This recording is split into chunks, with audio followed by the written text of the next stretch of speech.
Hey guys, welcome back to the channel.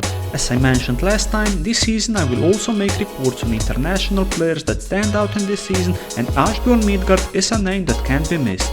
He's having a great season in Leiden in FIBA Eurocup and in the Belgium-Netherlands League, and he's one of the best big men in both competitions. He's still quite young and has some room to improve, and he's definitely a name that deserves a shoutout on this channel. A big advantage for Asbjorn over most of the bigs with similar archetype is Asbjorn's ability to stretch the floor. He's often used as a pick and pop target and taking open shots from the top. At the moment, he's not taking many 3-point shots per game, but the development is going in the right direction and he has improved his shot by quite a lot over the years, and I would say that he will become a pretty reliable stretch big in the future.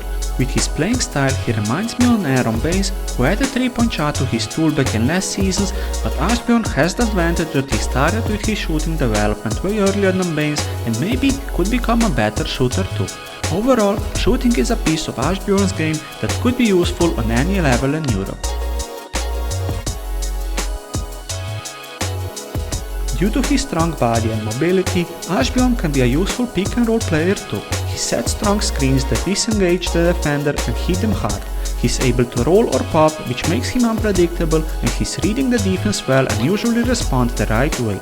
He has soft hands, and when he's rolling to the rim, he's catching most of the passes. He's not explosive to be used as a lob or above the rim target many times, but he likes to go for dunks if he has enough space and if he is in the vicinity of the rim. He has good body control and is able to finish through contact, which is also something I like to see from a rolling big man.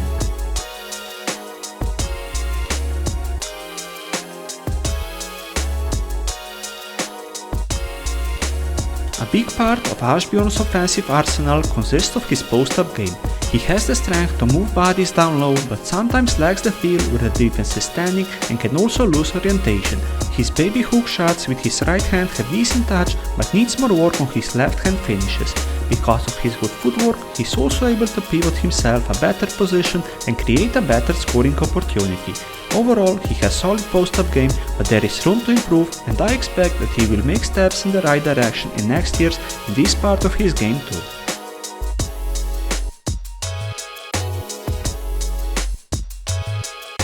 Another thing in his game that can't be overlooked is his understanding of the game and playmaking.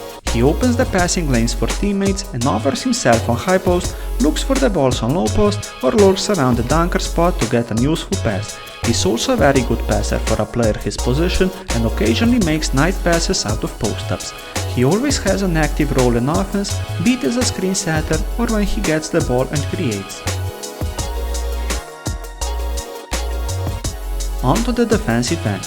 Well, there is some stuff on that end of the floor that in my opinion needs some fixes, starting with his pick and roll defense. He does a good job in the beginning when he is tagging the ball handler, but does a poor job when he needs to return to his player. Sometimes he just freezes and loses a precious second that way when he should just go back to defend the rolling big man. He's not the best athlete and he doesn't cover a lot of ground in defense, and he's not a player that could switch in pick and rolls and defend on perimeter, especially against athletic guards that know how to take a slower big to the roller coaster. He's doing a much better job in defending post-ups and closer to the rim. His strong body enables him to hold his stance and players have a hard time to move him around. He's also doing a good job with contesting the shots with holding his arms straight up. Because he's so strong, he's sometimes on the edge of a foul, but refs don't whistle that too often. From time to time, he can struggle to defend smaller and mobile players on post-ups who can turn around quickly, but he's still doing a solid job with contesting the shots.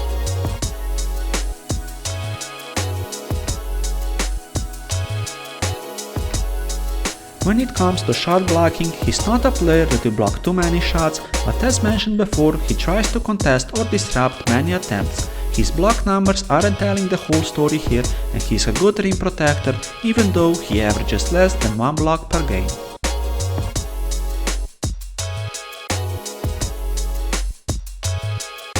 Asbjorn is a very good rebounder. Of course, he has the size and strength to be a dominant rebounder on that level, but he is showing some good feel where the ball is going and he is at the right place to grab it. Also important to note is that he is able to get some balls in traffic and create some second chance opportunities with his offensive rebounding.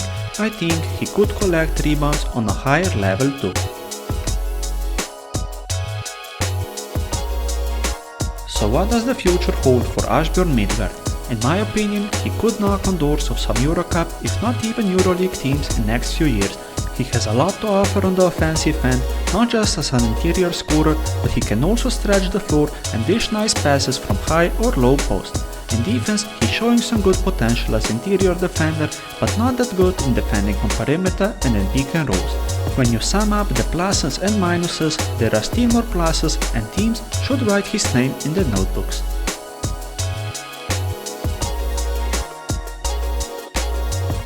And this is it for this time. If you like the video, then hit the thumbs up button, and if you haven't yet, please subscribe to the channel. There will be more reports like this coming out in next weeks and you don't want to miss them out. See you in the next video.